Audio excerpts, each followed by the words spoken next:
Assalamualaikum warahmatullahi wabarakatuh. I'm Oktaviani from PBI 3. So today I will read Unit 7 and 8 of Literal Reading Book. Start from Unit 7. How to give a good speech. So you have to give a speech and you're terrified. You get nervous. You forget what you want to say. You stumble over words. You talk too long and you bore your audience. Later you think, thank goodness, it's over.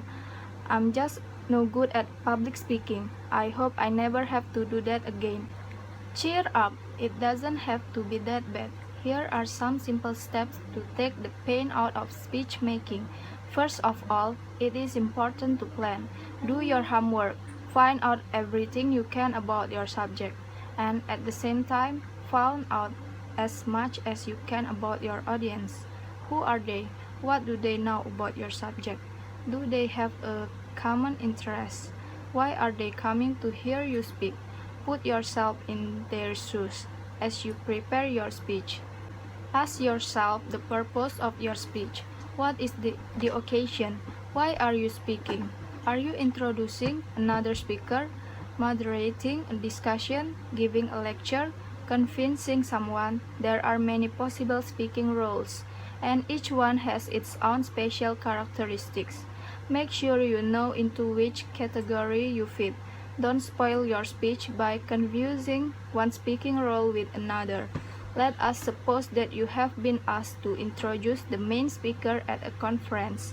First, find out the most important and interesting things about the speaker. Then summarize this information in a few remarks. It is alright to tell a joke or an anecdote if it is in good taste and will not embarrass the speaker. And most important, be brief. Remember, you are not the main speaker.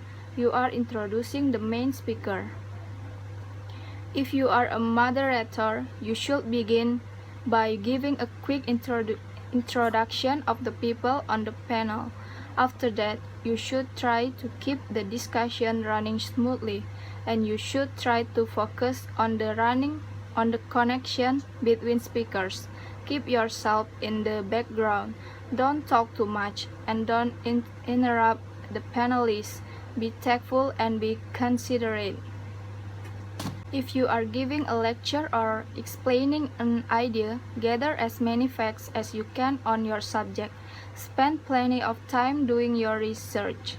Then spend plenty of time organizing your material so that your speech is clear and easy to follow.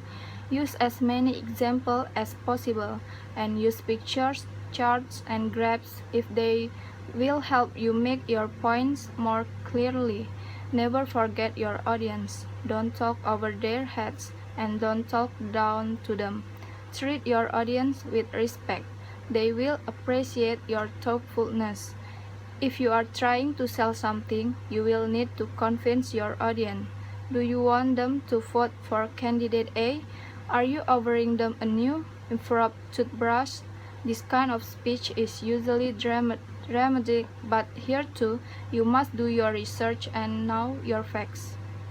When you are making your speech, try to relax. Speak slowly and clearly and look at people in your audience. Use simple vocabulary and expressions whenever possible. Pause for a few seconds now and then to give your audience a chance to think about what you have said. Make sure that everyone in the room can hear you. If it is a large room or an auditorium, you will probably have to use a microphone. Just remember, be prepared. Know your subject, your audience, and the occasion. Be brief. Say what you have to say and then stop. And be yourself. Let your personality come through so that you make person-to-person contact with your audience. If you follow these simple steps, you'll see that you don't have to be afraid of public speaking. In fact, you may find the experience so enjoyable that you volunteer to make more speeches. You're not convinced yet. Give it a try and see what happens. And then Unit 8, what you don't know about exercise. A. Exercise, everyone advises, but immediately when you try, you run into trouble. There is so much contradictory, sometimes incorrect advice about exercising that you become confused. Test yourself on the following true-false quiz. It will tell you what you need to know. The best way to reduce the midsection is to do abdominal exercise. False. Many people believe that when specific muscles are exercised, the fatty tissues in the immediate area are burned up. The truth is that exercise burns fat from all over the body and not from one specific area, regardless of the type of exercise. Of course, if you reduce the fat throughout your body, you will certainly see results around your waistline too. To maintain an adequate level of physical fitness, you need to exercise only twice a week. False. Studies conducted by NASA, the National Aeronautics and Space Administration, show that exercise muscles lose their strength very quickly. After 48 to 72 hours, you must use the muscles again to re-establish the good physical effects. And what does that mean to you? NASA scientists concluded that while daily exercise is most beneficial, 3 alternating days each week will maintain an adequate level of physical fitness. To lose weight, you should always work up a good sweat. When exercising, false. Sweating only lowers body temperature to prevent overheating. It does not help you reduce. You may weigh less immediately after a workout, but this is due to water loss. Once you replace the liquid, you replace the weight. You burn more calories jogging 1 mile than walking the same distance. False. You use the same amount of energy whether you walk or jog the mile, since in both cases, you are moving the same way, the same distance. The speed doesn't matter, of course. If you jog rather than walk for 30 minutes, you'll cover more distance and therefore burn more calories. If your breathing doesn't return to normal within minutes after you finish exercising, you've exercised too much. True, 5 minutes or so after exercising, your breathing should be normal. Your heart shouldn't be pounding and you shouldn't be exhausted. Beneficial exercise is not overly difficult, unpleasant, and exhausting. It is moderate, enjoyable, and refreshing.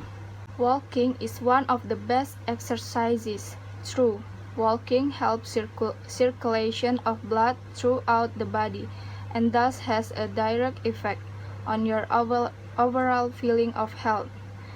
Vigorous stretching exercise keep muscles flexible. False. Stretching exercises, for example, twisting or bending at the waist, touching your toes, should be done slowly, allowing the muscles to relax and let go. Vigorous stretching makes the muscles become tighter. The minimum amount of time you should spend exercising in a day is 20 minutes. True, there are more than 400 muscles that attach to your skeleton. A good exercise routine should contract and stretch all these muscles, and this simply cannot be done with 4 or 5 exercises in 5 or 10 minutes. From experience, I found that about 20 minutes is the minimum amount of time needed for an adequate workout. B. How long it takes you to become physically fit depends on how unfit you are when you start. If you are out of condition, you certainly can shape up in 20 days. However, shaping up doesn't do any unless you plan to stay in shape, and that means exercising from now on. It takes as much exercise to stay in shape as it does to get there, but the work won't seem as hard after a while because your body will be in good condition and all the moves will seem easier. Okay, I think that's all about literal reading session. The last I say wassalamualaikum warahmatullahi wabarakatuh.